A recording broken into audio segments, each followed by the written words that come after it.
March Madness to April anticipation.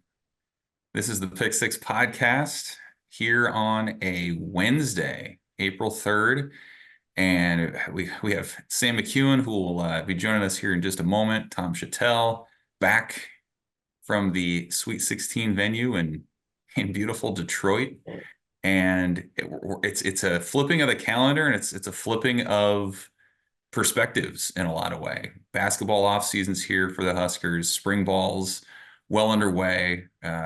Both with on the field stuff, we're going to talk about Tom's column with the South Stadium renovation and where that stands and what could be moving forward with that. But Tom, how's it to be back, kind of back into football mode here after Creighton's run and kind of getting back in the rhythm? Yeah, it's great. It's great. I love the basketball, but this time of the year, a little change of pace isn't bad either. And it's always a little weird to walk from a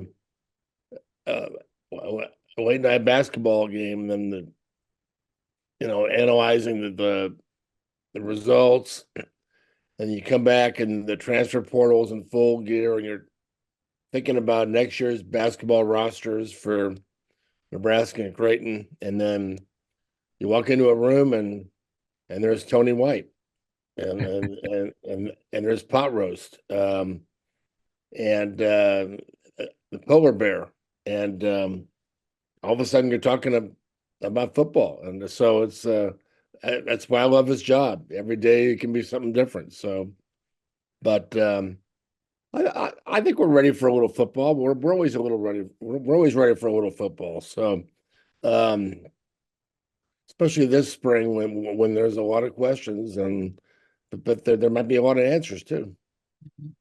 So we'll get to the football stuff here in a minute, but this is sort of anticipation season. This is observing season, and right now Nebraska basketball is in the midst of the portal churn. People that follow the football team obviously know how busy Decembers are. This late March, early April stretch is that equivalent on the basketball side. And Nebraska, with 6 players to this point that have entered the portal, and I'm curious your guys' thoughts. Like, is that business as usual? Or do you take something out of that in terms of what it could say about Nebraska's culture or Nebraska's collective?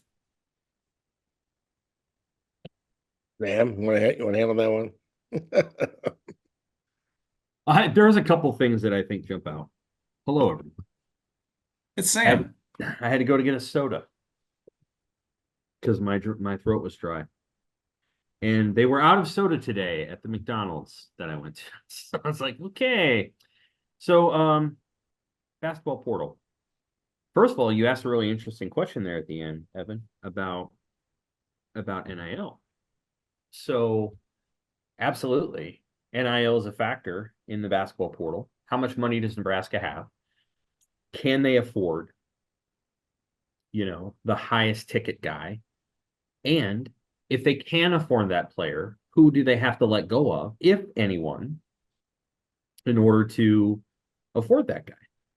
So I think that's something that everybody probably has to process for a minute. In the conversations that Nebraska was having with players who might potentially be leaving, people who went to the portal, how much of that conversation was about playing time? How much of that conversation was about compensation? Collective compensation.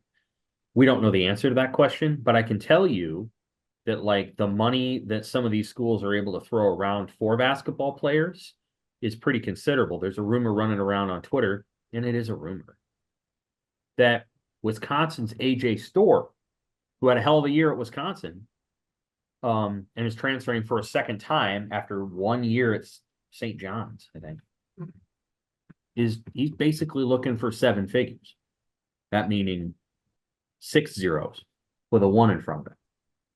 And maybe that's true, maybe it isn't. But if that's the game, if that's the initial bid it takes to get in line for AJ Storr, who's a good player, but he's not going to win you a national championship, then some of the guys Nebraska's after aren't commanding that, but they might be commanding a lot. So I think some of the question is on NIL. Just to recap the guys who are in the portal. So it's CJ Wilcher, Jamarcus Lawrence, Eli Rice, Matar Diop, I think is the way people would say it. Blaze Keita, who didn't play last year. He was injured with an ankle injury. And Ramel Lloyd. Now, out of those 6 guys, 3 really didn't play. Diop didn't play much. Diop didn't play much. Keita didn't play much, and Lloyd didn't play at all. Keita didn't play at all either. He played last year. And then Jamarcus Lawrence started, but then appeared to advocate to go to the bench halfway through the season. Wilcher was off the bench. And Eli Rice is a player that I think they all kind of liked, but he didn't apparently want to stick around. So Nebraska has a lot to replace, and they do have to figure out, okay, some of this is about the money. You got to divvy up. You got to figure out, okay, what do we got? What does 1890 have available for us? And what are we able to afford in the portal? And how do we put all those pieces together?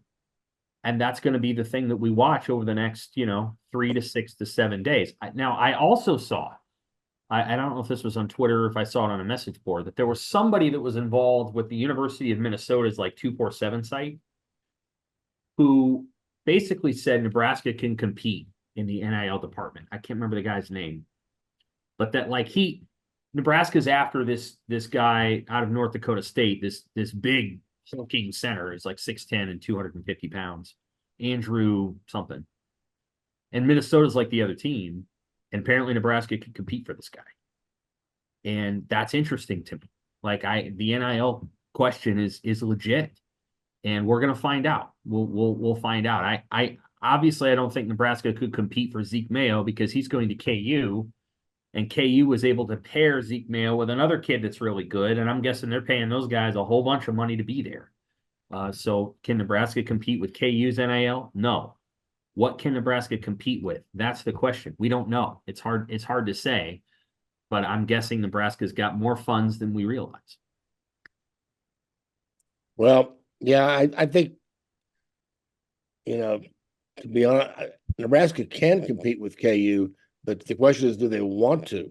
I mean, the numbers that Nebraska's throwing around for their quarterbacks and their high-end football players is no less than what KU's doing. It's and KU has a lot of money, but so does Nebraska.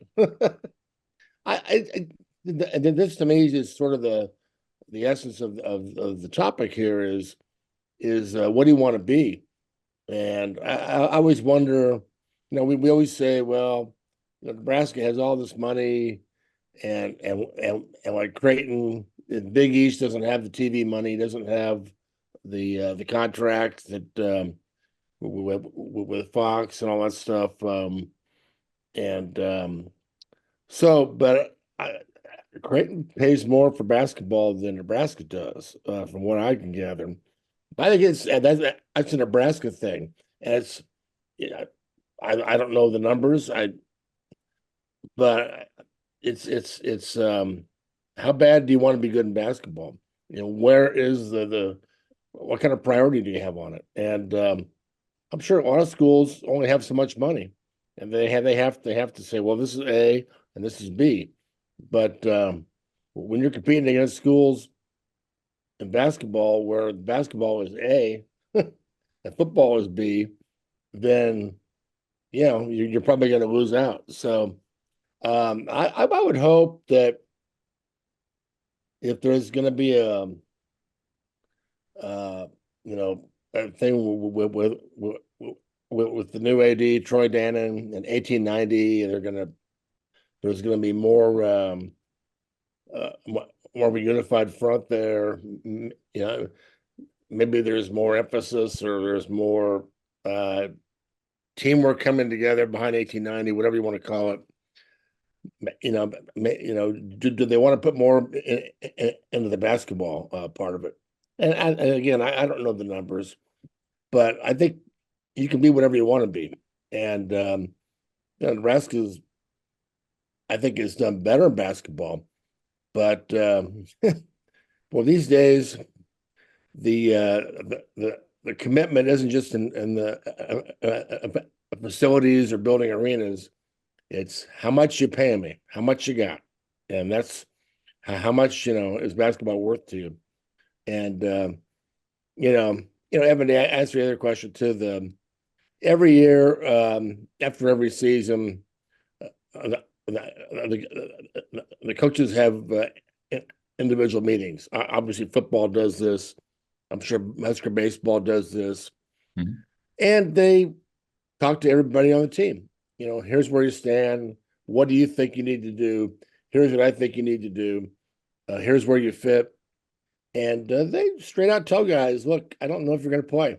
You haven't developed. You got to go a long way to get on the court next year. And you want to transfer, go ahead. But I won't stop you. Obviously, they can't stop anybody. But I'm just saying, those conversations have happened for years. But now there's a place to go. There's a portal. So I think coaches have to have those meetings now sooner than ever, because the players are going to go. And yeah, I guarantee you, NIL comes up in those meetings. And a lot of coaches don't want to hear that. They don't. But that's the reality of it. Is the players are going to ask it. The coaches don't want to hear it. They don't want money to be the priority for these kids, but it is for some, not all. So that's why as soon as these, I tell Wilson and John, our Creighton writer, know very well now, but being a basketball beat writer, as soon as that season ends, you don't get a break. That's when the portal season begins, and we've already seen this week. Guys leaving all over the place. So it's a crazy world, isn't it? But I think Nebraska's got as much money, but I shouldn't say that. I don't know how much money they have for NIL. But I do know football, the numbers we hear for football are very good. And I was hearing about Ohio State making job offers in basketball. They offered a candidate, I heard, it was like $5 million a year for a coaching candidate, and they also offered a $5 million NIL pool. So yeah, it's out there. If you want it, it's out there. But yeah. But that's kind of where it is now. You offer coaches, here's your NIL pool. Here's your lump sum of money you get to play with. What is that in Nebraska? I don't know. But we have a new boss, a new AD, and he's gonna tell us by his actions and maybe by his words what basketball means to him. So he knows Hoiberg, and all this stuff is just, you can't catch your breath anymore. It's just one thing after another. And if you feel like what I just saw last week, I saw a team last week. I saw a team in Nebraska 2 weeks ago. Now that team's gone.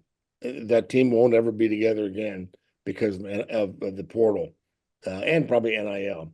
So you always have to start from scratch a week or a few days later. Well, it's just it's crazy. And that's kind of where I was going to go next, was like the idea of expectations. So in Nebraska, basketball fans haven't really had to think about this much because the season's over, or maybe, after the regular season or the conference tournament, maybe the NIT, and then you kind of go on. But now NIL has taken hold. The transfer portal has been here for a few years. Now Nebraska's coming off an NCAA tournament bid. I'm curious to see kind of what the fan expectations are. Sam, I know you wrote about this a little bit too in your mailbag, just like, okay, now people have a taste of it, how fun it is, what it can be like. And it's not, you're not building teams the way you did 5 or 10 years ago. You're resetting this thing every year. You're going out shopping. So like, I think that part's fascinating to see. Okay, can you get your big three back and Bryce Williams and Juwan Gary and Rink Mast? And if you do, like, what what are reasonable expectations? Like, should there be a grace period for bringing in a bunch of transfers again, or is this something that you can build on? I think that part is really interesting to see how the fan base sees it. Well, Evan, what I would say is that you don't know the combination of transfers you're going to get from year to year. And so some group will have really good chemistry, some won't. Some won't be as talented as you thought. Some might get hurt. I mean, Nebraska's actually gotten pretty fortunate in the majority of their transfers have not been hurt. Juwan Gary got hurt. Bandamo got hurt last year, but Rick Mass played in every game, and Gary was healthy all year this year, and all those things. So they've had a little bit of benefit there. You can't guarantee that. So long as Nebraska is not able to supplement an annual transfer portal class with sustainable freshmen, in other words, guys out of high school, I think it is unreasonable to expect an NCAA tournament trip every single year. I think you can expect one maybe every other year, like 3 out of 7 years, 4 out of 9 years, but it is unreasonable to expect that you're going to hit on a transfer portal class every single time. You have to supplement your transfers with players who you bring from high school and are consistently there for you over 4 years, getting better, sort of a steady Eddie sort of thing. Nebraska has signed 15 freshmen since Fritz Hoiberg got here. 15. And a couple of those might have been Doc Sadler ads. I think one of them was Tim Miles from Acola Rope was Tim Miles, but most of these guys have been Fred. Out of all of the 15 freshmen, out of all of them, not one of them has stayed longer than 2 seasons. And that one that stayed 2 seasons and was productive was Jamarcus Lawrence. The other ones who stayed 2 seasons and weren't very productive really were Ramel Lloyd, who never played, and I think Acola Rope was there for 2 years. And then maybe Wilhelm Breidenbach, who was there for 2 years. The most productive of the freshmen, obviously, was Bryce McGowan, but he went to the NBA right away. And so he was only with you for 1 year, and the team that he was on wasn't very good. But the rest of the guys, Matar Diop, Eli Rice, Ramel Lloyd, obviously, Denham Dawson, remember him? Koran McPherson, Oleg, I'm not sure how, I never did figure out how to pronounce Oleg's last name, but Kohenets, never quite figured out how to pronounce that name. Elijah Wood, people don't even remember that guy. Yeah, Eduardo Andre, he was here for 2 years, left. Ivan Ouedraogo, 2 years, left. Acola Rope, Samari Curtis. The best of the bunch that actually completed their career was Kevin Cross, who was a Doc Sadler ad from the state of Arkansas, transferred to Tulane and had a hell of a career. I mean, he was good at Tulane, but he left after 1 year. That's all. Those are all the freshmen. If you can't sustain and keep those guys in the program, then I think it's unreasonable to expect the program to be in the NCAA tournament every year. You're going to have to roll the dice on transfers, and you're not going to come up with a hard 8 every single time, if that makes sense. Well, when it comes to Nebraska, I feel like there have been 2 programs under Hoiberg, and a major reset. So the guys he recruited at the beginning, and they had a different coaching staff, a different philosophy, and so then now it's time we've had COVID. We've had this, we've had that. It's not working. We have to try a different approach, and there's a lot more urgency. He's trying to keep his job. He's got to win. So, and he went with this whole other direction. So, I feel like it's just been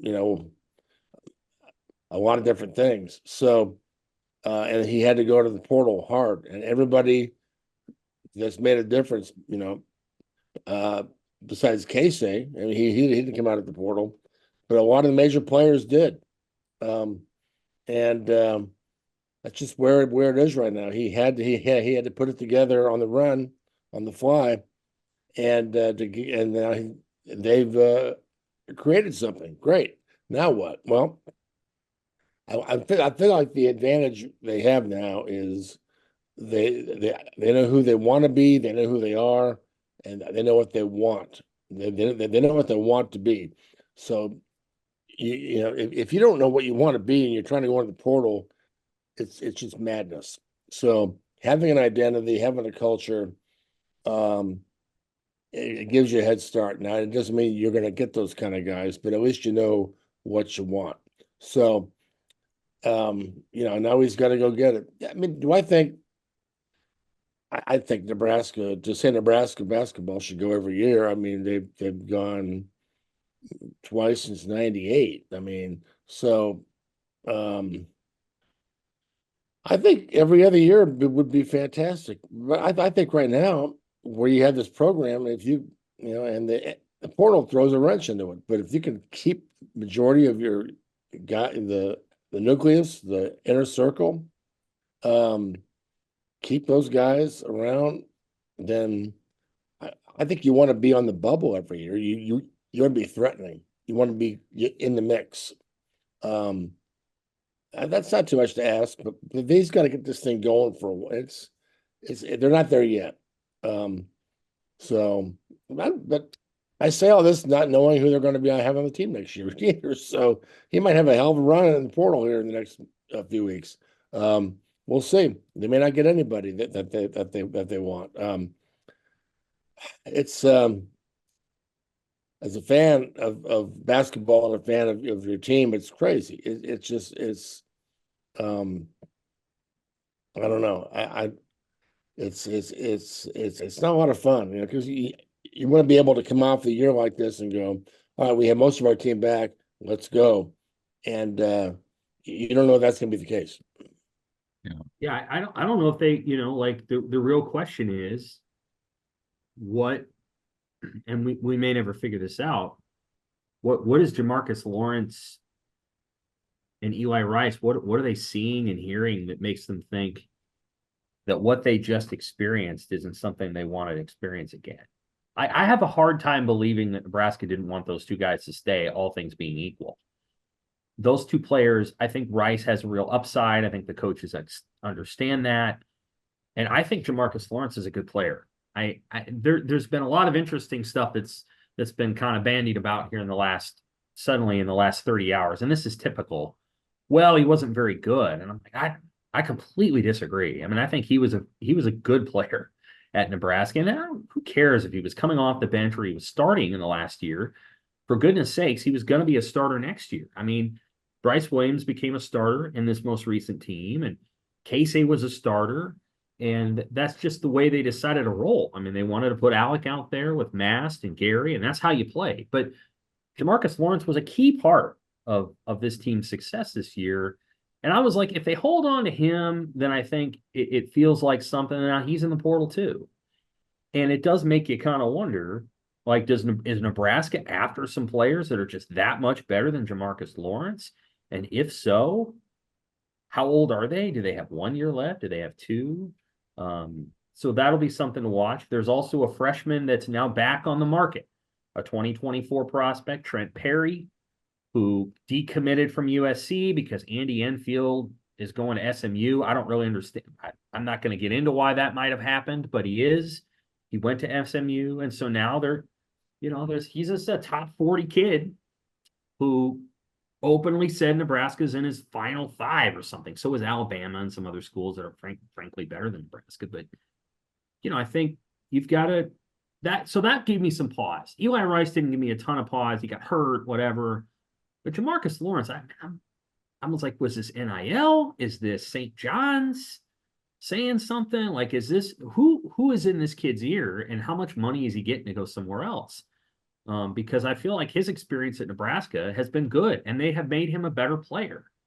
So I think that'll be the thing that I'm watching is who do they get at guard, and and the other thing I've heard is, well, Aaron Eulis, and I'm like, I mean, okay, this guy he must have been really, really good during his year of suspension within the program. Is Aaron Eulis going to get Tony Perkins from Iowa to come here? Then I'm interested. That's an interesting team. I don't know what's going to happen. We'll know more in a week because they'll probably have a transfer portal commit or two.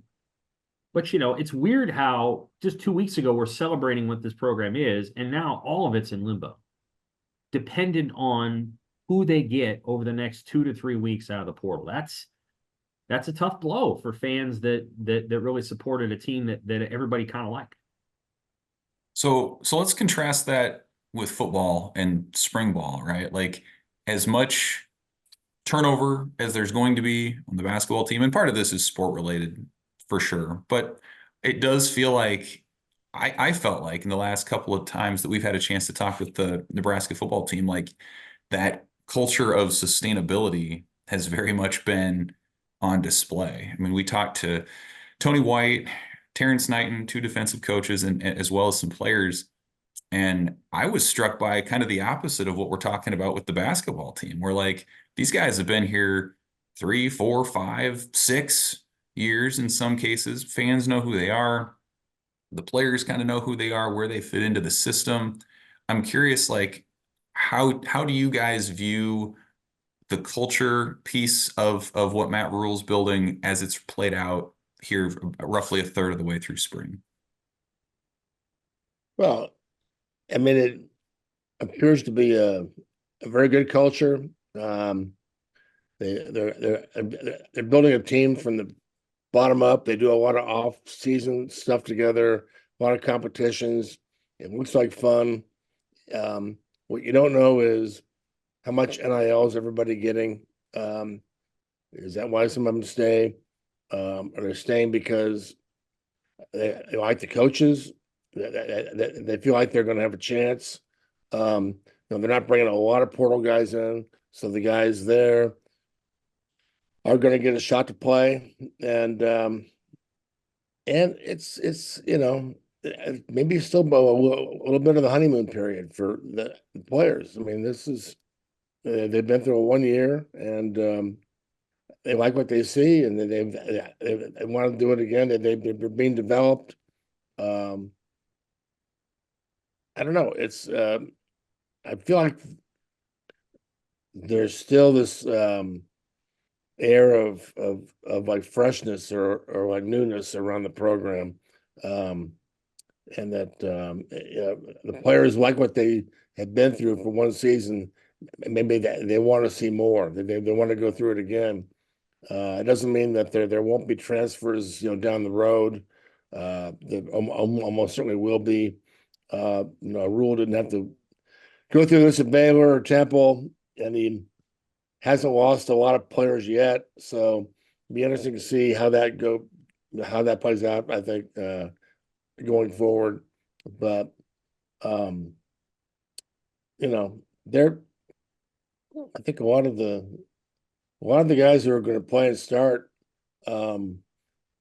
like how they were coached and want to go through it again. And again, it doesn't mean everybody's going to stay forever. They don't, but this is sort of a story in progress we're watching here. Is how does this team building and how does this culture work in today's portal world? So I'm sure Rule's paying attention to it too. He may not know how it's going to go, but he's going to do it his way. And so far, I think his way, and there's a lot to like if you're one of the players. Yeah, and I agree with everything Tom said. I also want to give just a little bit of a kudos here to the previous defensive coordinator, Eric Chenander, for spearheading the recruiting of most of the players that are on Nebraska's defense. They recruited well when he was here. They got good athletes on that side of the ball. We're hearing that now from Tony White, not just, the Ty Robinson and Nash Hutmaker, but Javen Wright, Jamari Butler. These are players that were here when this coaching staff got here, and I think they've developed them, but there was some pretty good clay when they arrived, at least on the defensive side of the ball. Tommy Hill's a good athlete. Now they basically kicked him off the defense once Chenander got fired, which I thought was a mistake. But Tony White came in, a DC and put him back on defense, and it was obvious why Tommy Hill was a starter for the first 4 games of the 22 season. So there were some players there. And I think that a lot of those guys wanted to stick around because A, they're not quite getting the NFL draft grade they want, and B, because there's some NIL money kind of sitting around. The offensive side of the ball is still kind of a confusion. And that's where we need to see, definition, I think. The offensive line, again, mostly recruited by Greg Austin, has retained, I think, a lot of good players. They've supplemented some parts there, but Corcoran, Prohaska, Ben Hart, Ben Scott obviously was brought in, Lutovsky. There were some players there when they arrived, and I think they've done a nice job of developing them. The real question marks are at QB, receiver, and running back, and those are the positions that weren't recruited that well prior to their arrival. That's the areas where they've had to do the most work. And I think the thing that I have been listening for and watching, and we'll hear more from Satterfield, is just how is that going? How are the skill players, progressing? Are the young guys that they brought in last year and even this year, are they making a move for playing time? Tell me about what's going on with the receivers, the young receivers, not just Malachi Coleman and Lloyd, but Demetrius Bell. They signed a bunch of receivers and then they moved like 2 or 3 of them to defensive back. Did they not have good hands? The running back position is the transfer that you brought in and almost surely had to pay some good money to bring in because the kid's pretty good. Is he emerging? Or is this going to be a 9-month-long conversation about, well, we don't know if he can really learn the offense. And we're not at some point, you have to have players on that side of the ball who just pop. And when Tony White got here, there were some players on that side of the ball that hadn't popped yet. And by the end of Tony White's first season, Javen Wright is the number 2 tackler on the team. Javen Wright had not been the number 8 tackler on the team prior to that. All of a sudden now Javen Wright's number 2 and John Bullock's number 5. Like these guys got it.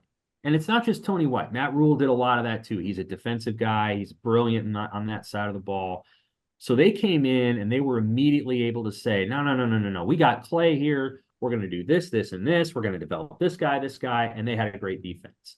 Now, can that happen on the offensive side of the ball? And who is the catalyst to make that happen? Is Dylan Raiola the quarterback who can make that happen? Is Dante Dowdell one of these ass-kicking running backs who suddenly is like one of the 4 best guys in the Big Ten? Let's listen for that. Like if we hear, well, it's a bunch of different guys, and oh, by the way, it's the 6th-year guy that's been hurt like 4 times. He's the best guy. That's concerning because the guy's been hurt like 4 times. So, that's what I'll be listening for, Evan, is like, can they get better on the offensive side of the ball to the extent that the defense got better last year? Yeah, I think too, to me, the depth has really stood out. I mean, I was thinking about that 21 defense that Nebraska had that was pretty good, and obviously they weren't able to close most of their games out, but you kind of could tell okay, this was an older group. You didn't really know who was behind them. They played very top heavy, so there were 14 or 15 guys maybe in the rotation. Right. And so I think that's one of the most different things already under Rule is who the starters are, but you also know kind of who's coming up next. You could give a 2 deep pretty easily on the defensive line or in the secondary. I think even on the offensive line, Sam, you talk about what's coming offensively. That's a great base to have with the veteran offensive line presence that they have. And we haven't talked a lot about Mike Mazuka or Justin Evans Jenkins. Maybe Sam Sledge pops in a year. Maybe he's part of the rotation this year. So I think that's an underrated aspect of how we're evaluating the offense too, is they have some options there. And that's not always been the case. That's been a position that's struggled quite a bit at times. And so what better way to set a paved road for a new quarterback, for a bunch of new skill position players to come in than to have those guys in there. And so honestly, the idea that we haven't heard much about them to me is kind of a positive at that position, especially where it's okay, there aren't a lot of glaring holes. Guys generally are doing what they're supposed to be. Even Mazuka, who Rule called out a month ago for off the field standard stuff, kind of downplayed it once they got on the field. He's like, yeah, once he gets out there, he's good. You can tell why he was a starter in the SEC and that sort of thing too. So, like, I don't know. That's the thing that I've been, I guess, most encouraged by seeing is just the depth that they continue to develop. They've been able to retain a lot of that, and now it's just a matter of kind of like you said, Sam, can they figure out the offense? Can that defense also take a little step forward? And if it does, it's no hard thing to see why Nebraska is maybe a popular breakout candidate this year in college football. I mean, one of the most underrated stories about the last 3 or 4 years is that the transfer portal can really serve Nebraska well, like in both football and men's basketball. I really don't know what this program would be in men's basketball if Fred Hoiberg was required to rely on high school recruits the way that Barry Collier had to. And he did, by the way. There was like a rule back then, the 9-5 thing. And I'm not trying to say that Barry Collier was a good coach, but he didn't have the luxury of the portal the way that Hoiberg does. And Nebraska football has absolutely benefited from it, because what you can now do is you can paper over your misses in recruiting by bringing in transfers and making them scholarship in kind guys with collectives. We don't know. We have no idea who's like how many scholarship in kind players they have, but you can guarantee that they do, because there's no way they're going to be able to keep all these guys unless they have NIL payments. And what you now have is, I think it's possible that Micah Mazuka could start, but let's say he struggles. Well, then you can just move him out and move Henry Lutovsky in. Or if you start Lutovsky and he gets hurt, Mazuka comes in. Like, there's all kinds of things that Nebraska is able to do now with NIL and transfer portal work that wasn't available to them 5 years ago. It just wasn't. On the flip side of the coin, it hasn't happened yet, and I'm not saying that it's going to happen. But something to watch is Nebraska volleyball is basically Duke and Kentucky basketball 10 years ago, and they're going to start getting picked. And you're going to start seeing transfer portal teams form in volleyball and challenge teams like Nebraska. Texas has already done it, because it's no longer the preferred model to just go get 5 stars and develop them for 4 years. They're going to leave and get paid somewhere else to play. And so Nebraska volleyball is going to be challenged in the same way that Duke basketball has been challenged. And it'll be interesting to see which schools, which programs within Nebraska benefit from the portal and which ones are ultimately hurt a little bit by it because of the advantage they did or didn't have in recruiting. All right, so we're talking about winning, and I want to talk about Tom's column too that you had, really good, if you haven't read it, on omaha.com. It's great. About the South Stadium renovation, and if whether Troy Dannon's taken a walking tour of that, what that could look like. I guess the way I kind of want to pose it to you guys, and Troy Dannon was asked about the South Stadium renovation, and his response, and he's still kind of coming on board and learning about it, but will it help Nebraska win? Do you guys think a South Stadium renovation will help Nebraska win? And maybe a different way to ask it is, where in the hierarchy of how you spend your money, where does fan experience fit into that when you're talking about NIL, fan experience, facilities? Well, I think fan experience is right in there, because that's where a good chunk of revenue comes from. Now, certainly when you're getting 70 to 80 million a year from the Big Ten, that speaks for itself. But yeah, absolutely, it's important, because I just think there's you can't say we do things first class and then have a stadium that's falling apart. I mean, that statement has to be across the board, has to be everything you do, has to be you walk through the train table and there's no trash on the floor, or there's no, it has to be, everything you do has to be that way. I mean, the best programs are like that. And I mean, I just think there was a natural pause last week. I think people in Nebraska, they get a little nervous when they see a big dollar figure and it has to be raised. And I love that about Nebraska. It's not, this is a place. It's not about money. It's not about glitz or glamour. It's cool if you have cool stuff, but this place is about hard work and earning everything, and I love that. But so last week, I think that this idea had basically been sort of about, it's been approved by a lot of fans. Yeah, let's upkeep the stadium, but it's time to do it. I think that's a good idea. Chairbacks, great. More bathrooms, more this, more that, perfect. There was a survey that came back, and like a lot of people were on board with this idea. And if they're going to knock down the South Stadium after next season, okay, that's what we got to do. That's what we'll do. Then all of a sudden, it's like, well, we need to look at it again. I think people just they get nervous when they see that big dollar figure. Well, we really need to be spending that much money.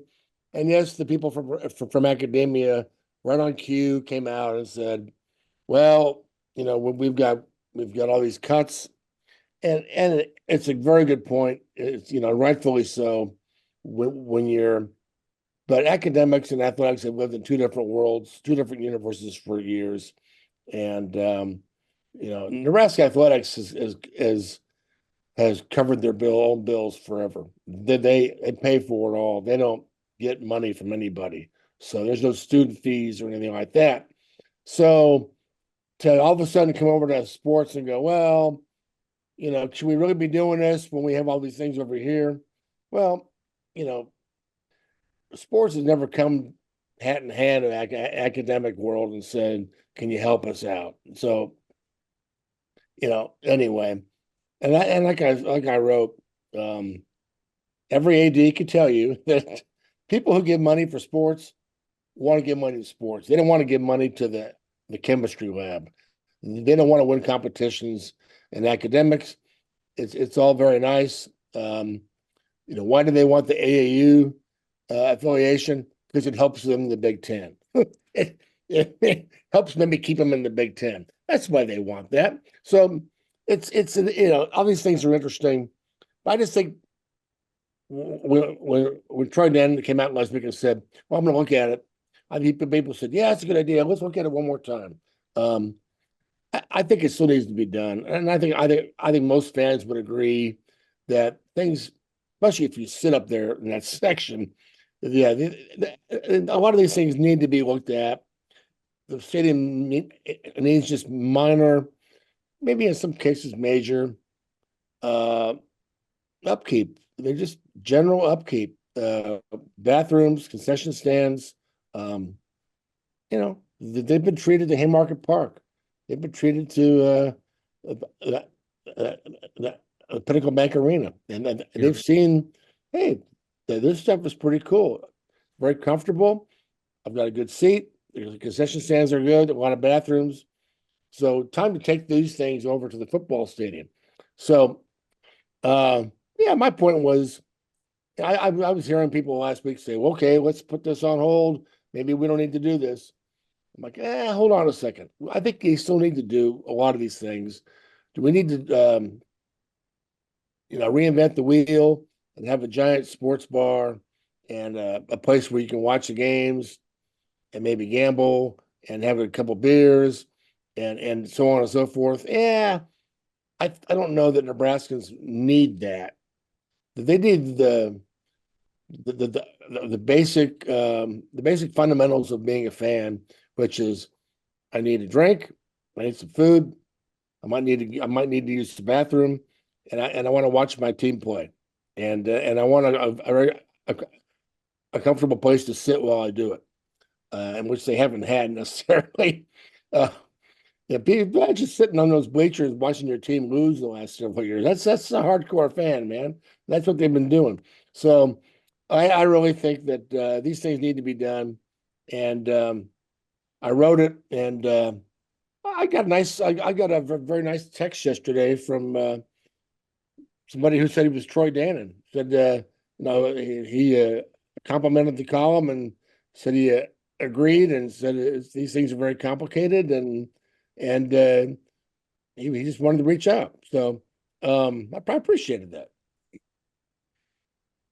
Yeah, I thought Tom's column was great. And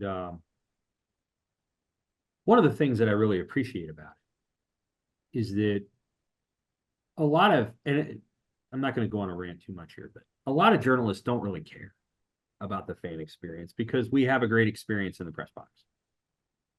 And, we got our unlimited soda, we have a bathroom, we have a meal, we sit on a nice chair, we have space to extend our elbows. And, so the fact that Tom would actually write a column that examines an experience that, the rank and file fan has says something in and of itself, because most people won't do that. They just don't. Who cares? I mean, the only thing they want to do is cover a winning team. And so the obvious answer is, well, whatever the wealthy people want to do to help Matt Rule win games is the only thing that matters. And the reality is, and I talked to Trev many times about this. Trev was a believer that the fans were a separator however many years ago between what Nebraska is now and what South Dakota State is now. And that's not to diminish anything that South Dakota State has accomplished at the FCS level. But South Dakota State's not in the Big Ten, and Nebraska is. And, I think what drove Trev to somewhere was almost a slight amount of guilt over, like, we have not treated these people that well. And they have done so much for us, and we haven't done that much for them. And meanwhile, we've been giving these failed coaches and failed ADs giant golden parachutes to walk away from here. And again and again and again, these people paid very little attention to the fan experience. And so I think he felt almost a little bit of anger over it. And so what I appreciated about Tom's column is just the willingness to actually stand up for the rank and file fan is rare. This is tricky because what you're kind of asking is for, the aristocracy of Nebraska football, the major donors, to do something for the hoi polloi, the masses. And they don't have to do it because they're not going to get that much benefit from it. All they're going to do is look at it. Like, most of them are going to sit in their suites on the West and East Stadium sides, and they're going to be, wow, that looks nice. I'm never going to be over there. And so what you're asking these people to do is something that is not going to necessarily help the football coach, who, by the way, is very aggressive in saying, hey, we need to support NIL, and is not necessarily going to have their name on it. And so, like, it's kind of a stretch. And I think Trev Alberts was able to make that pitch. I kind of thought that when Dan put that line out there, first of all, it was a very effective line. I have to give him credit for it. But I thought it was kind of almost like a test balloon of saying, well, is this going to help us win? And the obvious answer is, well, not as much as giving the money to the NIL collective, which is probably true. It's probably true. But at the end of my mailbag today, I just noted that a really good student section does make a difference. And Nebraska does not have a really good student section because they stick them in the corner and they don't give them an opportunity to have their own area and their own section that's like really their own. And so I just recounted the stories, the 3 times that Nebraska drove into Wisconsin student section in 2016, 2021, and 2023. And once they got inside the 25 of Wisconsin, and on all 3 of those drives, they trailed by 6, 7, and 7. They did not complete a pass. They didn't even complete a pass. And they committed 2 penalties, and they didn't score any points. And Wisconsin, Camp Randall, and we've all been there, is a dump. But it has a good student section. And those students are rowdy, and they're pissed off, and they're not very happy, and the music is loud. And I remembered sitting down there last year as Chuba Purdy's trying to lead them to tie the game. And I'm like, they're not going to score. This is hell to try to go into that. And Nebraska doesn't have that. And Wisconsin does. And so I don't know if a Memorial Stadium overhaul or better bathrooms helps Nebraska win. A good student section can help you win. And it helps Nebraska at PBA. Like, PBA is well designed for the fan experience, and PBA helps Nebraska basketball win games. And so I don't know if you can do at Memorial Stadium what they did at PBA, but I think that's probably where it is. Like, I think Tom has always had a thought process for the fans. I think I feel the same way. Not all people who cover the program do, and not all ADs do. Some ADs are like, just tell me what the coach wants, and that's who I'm going to please. And I don't really care whether the fans like it or not, because they're not the ones paying the bills anyway. So I appreciated Tom's column, just not only for why that I agreed with a lot of his ideas, but just the fact that he stood up for fans that don't always get stood up for. They're just sort of taken for granted at Nebraska because we show, Nebraska fans show up, even if the team's not very good. And the presumption is, well, they'll just do that forever. They're not going to do it forever. And if you don't change the fan experience, they're going to stop coming, whether Nebraska wins big or not, because the fan experience will not be good enough for people to get off their couch and leave their TV. They just won't. I keep going back to something a fan told me once where they said, going to a football game is like going to church at Nebraska, where it's tradition. You kind of do it because you do it.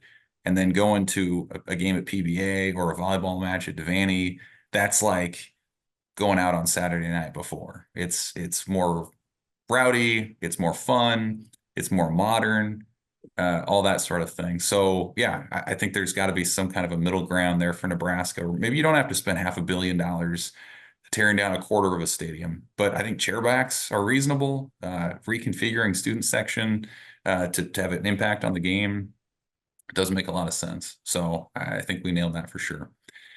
This will be our podcast for the week. We'll be back next week with a lot more thoughts on the offense. We're going to talk to, as you mentioned, Sam, Marcus Satterfield, a number of offensive players, maybe get a better sense of what we're talking to the QBs tomorrow, baby. What's that? We're talking to the QBs. Okay. Looking forward to that. QBs. We're going to talk to. I don't know what they're going to say, but that's the plan. That's what I've heard. As Mario Verduzco used to say, the cubes.